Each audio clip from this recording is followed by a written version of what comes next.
ये सिर्फ एक बंदर नहीं बल्कि एक डेविल है।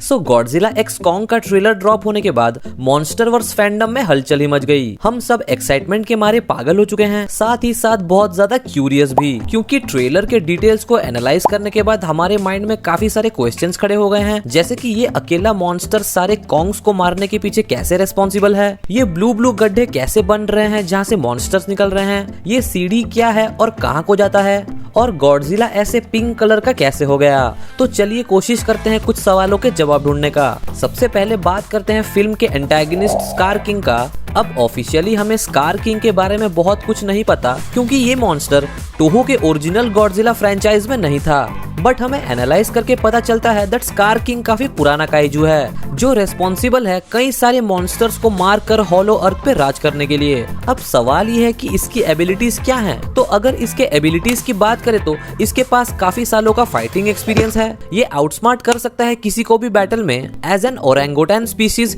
इसके पास एजिलिटी है और इसके पास एक वेपन भी है जो इसको कॉम्बैट में एक एज देता है, और वो वेपन है उसके शोल्डर पे लगा हुआ ये बोन व्हिप, जिसका यूज करके वो मिड रेंज अटैक भी कर सकता है। अब देखा जाए तो ये इतना पावरफुल तो है कि कॉन्ग को कुत्ते की तरह मार सकता है अकेले, बट क्या ये इतना पावरफुल है कि गॉडजिला को भी मार सके और इतने सारे एप्स एक साथ इससे डरे? अब यहाँ पे आता है मेरा theory, and according to my theory Scar king के पास कुछ ऐसा है जो उसे सबको कॉन्कर करने में हेल्प करता है, और उसका नाम है द फर्स्ट टाइटन शिमू। अब शिमू के बारे में बात करें तो वो पहला टाइटन था जिसने अर्थ पर कदम रखा था, और इसी टाइटन से ही सारे दूसरे टाइटन्स का जन्म हुआ। अब कई लोग मानते हैं कि ये एक एलियन मॉन्स्टर था जो साइज में सभी काइजू से बड़ा और ताकतवर था, जिसके पास आइस वाले पावर्स हैं और जिसने अर्थ पे आइस एज लाया था, और इसी ने ही किंग गिडोरा को फ्रीज करके उसे कैद किया था। अब सोचने वाली बात यह है कि शिमू का स्कार किंग के साथ कैसा कनेक्शन है? Well, since Scar King is considered to be one of the smartest titan out there, so उसने ढूंढ निकाला होगा एक ऐसा तरीका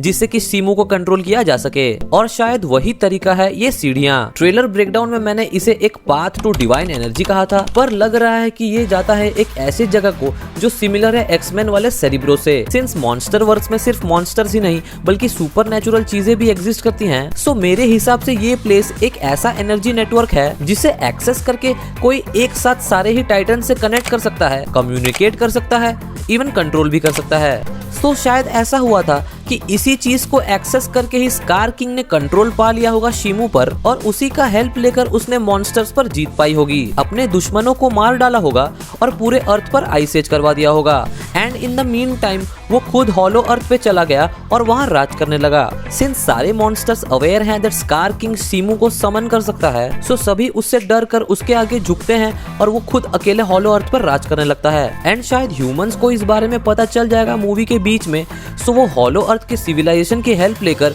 जिया को उसी स्टेयर से ऊपर भेजने वाले हैं, ताकि वो मॉन्स्टर से कनेक्ट करके कॉन्ग को सही रास्ता दिखा सके उसे हराने के लिए, और शिमू को स्कार किंग के कंट्रोल से भी छुड़वा पाए, ताकि कॉन्ग और गॉडजिला मिलकर बिना किसी स्ट्रगल के मार सके स्कार किंग को। वैसे स्कार किंग के डोमेन में हमें जो ब्लू और पर्पल क्रिस्टल्स देखने को मिल रहे हैं, ये भी किसी तरीके के फॉर्म ऑफ एनर्जी है जिसकी मदद से शायद हॉलो अर्थ से सरफेस पे जाया जा सकता है, और यही वो ब्लू पोर्टल या पैसेज है जो हमें ट्रेलर में देखने को मिलता है, और इसी का यूज करके स्कार किंग हॉलो अर्थ से सरफेस पर आएगा पूरे अर्थ को कॉन्कर करने, और उसे रोकने आएंगे बायोनिक फिस्ट कॉन्ग और इवॉल्व्ड ओमेगा गॉडजिला। वैसे तो बात करने के लिए काफी कुछ है अबाउट दिस फिल्म, और काफी सवाल हैं जिनका जवाब आपको मेरे आने वाले वीडियोस में देखने को मिलने वाला है, सो सब्सक्राइब करके बेल आइकॉन जरूर दबाइएगा। खैर इस वीडियो में इतना ही था, एंड नोट करना ये बस मेरे फैन थ्योरीज हैं, एंड जरूरी नहीं कि ऐसा ही हो। आप अपने फैन थ्योरीज नीचे कमेंट सेक्शन में जरूर लिखिएगा। मैं मिलता हूँ आपसे अगले किसी वीडियो में, तब तक के लिए Hasta la vista, baby.